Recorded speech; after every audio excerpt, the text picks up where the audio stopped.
कि कहा कि भी अद्वैत में जो है हम ये देखते हैं कि भी मैं रियल हूँ, मैं, ठीक है जी, जो सच्ची मतलब जो है फीलिंग जो हमारी, तो उसको लगातार जो है ना वो स्मृति में लाने के लिए हमें कुछ, वो तो मतलब शुद्धिकरण के लिए तो कुछ करना ही पड़ेगा। शुद्धिकरण के लिए कुछ करना पड़ेगा, हाँ, ताकि लगातार हम उसमें फिर पूरे जो है जम जाए, मतलब जो है हमारा जो भी एक्शन हो उसमें हमें एकदम से हम मतलब अवेयर हो जाए। हाँ हाँ जी। तो उसके लिए मतलब क्या बात करते हैं उसकी। हमको आज के वक्त में बहुत सारी भाषा और हमारी जो टर्मिनोलॉजी है उसको भी रिफॉर्म करने की ज़रूरत है, तब हमको बातें ज़्यादा ठीक से समझ में आएंगी। यूँ लगता है जैसे आपने शब्द उपयोग किया शुद्धिकरण, ठीक है, सब पारंपरिक रूप से चलता आया है, लेकिन किसकी शुद्धि और कौन शुद्धि करेगा, कौन करेगा और किसकी होगी? एक ही शुद्धि है, समझ लेना बहुत अच्छे से और उस समझ को अपने भीतर घट जाने देना, उसके लिए इंतजार करना, उसको घटने देने के लिए इंतजार करना। ये जो वर्ड आ जाता है शुद्धिकरण के लिए हम क्या करें, अपनी पात्रता को विकसित करने के लिए हम क्या करें, हम अपने को ज़्यादा विकसित बनाने के लिए क्या करें, है ना?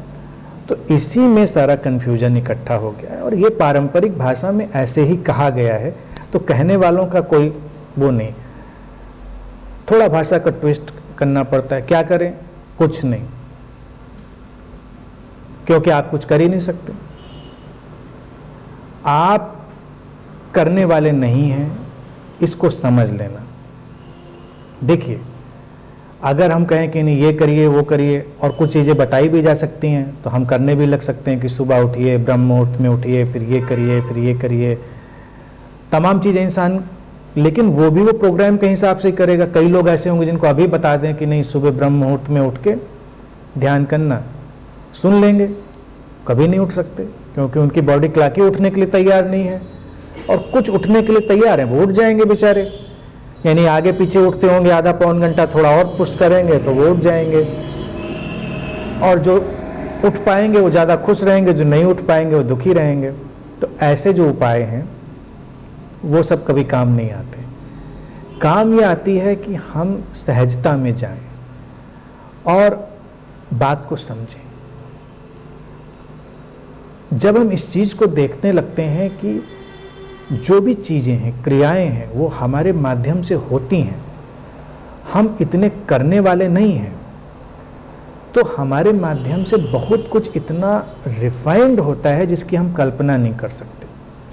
क्योंकि जो करने की लेयर है, डूअर की जो परत है, ये इतनी ज़्यादा जम जाती है कि जो स्रोत से, यानी कि वो जो विराट चेतना है, टोटलिटी है, समग्रता है, जो भी उसको शब्द दें, उससे जो निकलकर सामने आ सकता है वो फिर नहीं आता उस तरह से, क्योंकि हमको लगता है कि हम कुछ करेंगे। अब हम करेंगे क्या, हमको तो पता नहीं। हम केवल बहुत ही क्लियर, बहुत ही स्पष्ट माध्यम हो सकते हैं, लेकिन ये समझ से होगा। और फिर करेंगे जब, तो ये हमेशा ऐसे होगा as if I am doing. ये भी द्वैत का ही हिस्सा है। जब अद्वैत की समझ किसी को होती तो उसको समझ ये है पूरी कि ये नहीं मैं करता, लेकिन वो करेगा ऐसे ही जैसे मैं कर रहा हूं, as if I am doing. तब वो ऐसे नहीं करेगा भाई हम तो कुछ करते नहीं हैं, बस देखते हैं हमसे क्या होता है। ये भाषा नहीं बोले, पर तो बड़ा कंफ्यूजिंग हो जाएगा। किसी ने आपके घर में काम बताया कि जाओ जरा बाजार से सामान ले आना, अब आप कहें अब देखिए क्या होता है, ला पाते हैं कि नहीं ला पाते हैं। अब अस्तित्व जो कराएगा, मंगाएगा तो लाएंगे, नहीं मंगाएगा तो नहीं लाएंगे। आपने हमारी भाषा सीखी, आपने कहा घर में लगा दी, फिर घर में आएंगे तो आप महाभारत के लिए तैयार रहिए। अब सवाल ये है कि उस समय तरीका यही होता है कि एज इफ, यानी कि जैसे कि मैं ही कर रहा हूं, और यही होता है।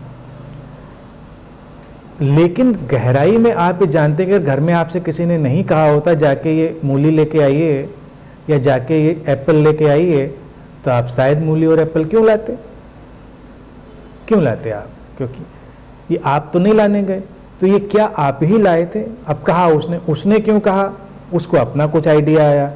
अब घर में आपके कोई नई रेसिपी देख ली गई थी, अचानक इंटरनेट पे सर्फिंग हो रही थी और कोई नई रेसिपी सामने आ गई थी, उसमें पता चला उसमें मूली बहुत ज़रूरी है, तो मूली आ गई। उसने भी क्या सचमुच में उसी करने के लिए कहा? अब वो क्यों आई सामने, ये बड़ा मिस्टीरियस होता चला जाएगा। यानी कि जो करता है, जो डूअर मैं कहता हूँ, जब कोई भी देखेगा तो कहेगा सचमुच में मैं कर रहा हूँ। कोई विचार, कोई संवेदना, कोई इम्पल्स, कोई आइडिया कहीं से किसी के अंदर जंप करता है, उतरता है, और वो किसी क्रिया को जन्म देता है। तो जब आप उस क्रिया के साथ बहते हैं तो आपको लगता है कि मैं कर रहा हूँ, लेकिन वास्तविकता यही है कि वो कहीं से आया। अगर आपने उसको नहीं सुना तो आपके अंदर वो क्रिया भी जन्म नहीं लेगी। आप आए मेरे पास बैठे, मैंने कहा नहीं ध्यान में बैठना चाहिए, तो आपने कहा ठीक है मैं कल से ध्यान करूंगा। आपने सुना ही नहीं होता ध्यान में बैठना चाहिए, तो आप कभी ध्यान क्यों करते? बुद्ध के पास एक बार एक बहुत अच्छा सीकर गया और सामने उनके पहुंचा। तो बुद्ध ने उससे पूछा कि भाई क्या चाहते हो? उसने कहा जीवन में कोई रास्ता नहीं है, शांति के लिए मैं क्या करूं? बुद्ध ने कहा कि ठीक है, ये अष्टांगिक मार्ग है, ये पालन करो, और ये ध्यान है, ये करो। वो खड़ा रहा। उसने कहा भाई क्यों खड़े हो? उसने कहा कि अगर मैं करने वाला होता, मैं कर ही सकता होता, तो आपके पास क्यों आता?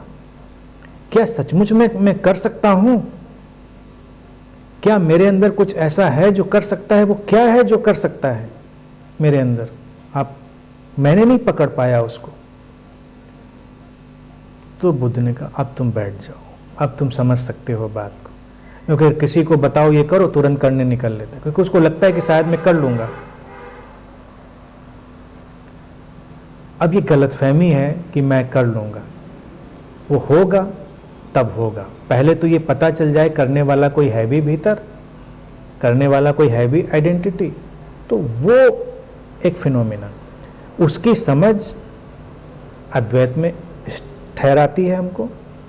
और फिर संसार चलने के लिए ये एक पैटर्न जरूरी है कि जैसे मैं सब कर रहा हूँ वो आएगा और वो सब व्यक्ति करता चला जाएगा। उसमें उसका फिर कोई अटैचमेंट नहीं होगा, जो हुआ सो हुआ। आपसे अच्छा हुआ, उससे आपको प्रशंसा मिलेगी, मिली, आप प्रशंसा से भी दूर खड़े हैं क्योंकि आपने किया ही नहीं, तो प्रशंसा की क्या जरूरत है? वो आपने देखा, एंजॉय भी किया प्रशंसा को, आपको माले वाले पहनाए, लोगों ने तारीफ की, आपने एंजॉय भी किया, कोई बात नहीं, लेकिन आप अंदर तो जानते हैं ये सब। और आपसे अच्छा नहीं हुआ, आपकी निंदा हुई, तब भी आप दूर खड़े हुए हैं, ये उसका परिणाम घटता। तो करना कुछ नहीं, समझ लेना है बात को अच्छे से, जितना अच्छे से। पहले इंटेलेक्चुअली, आपने मुझको सुना ही होगा वीडियोज़ में, तो मैं हमेशा कहता हूँ पहले इंटेलेक्चुअली समझ लें, क्योंकि इंटेलेक्चुअली भी जिसने बौद्धिक रूप से भी समझ लिया बहुत सौभाग्यशाली है। और फिर इंतजार करें कि पूरी तरह समझ में आ जाए, टोटलिटी में, total understanding, intellectual understanding then total understanding. और टोटल अंडरस्टैंडिंग के लिए कुछ कर नहीं सकते। इंटेलेक्चुअल के लिए तो इतना है कि आप यहाँ आए, आपने मुझे सुना, और टोटल के लिए यह है कि आप इंतजार करेंगे, इंतजार करेंगे। वो ग्रेस है, अस्तित्व का प्रसाद है, कब घटेगा कोई नहीं जानता।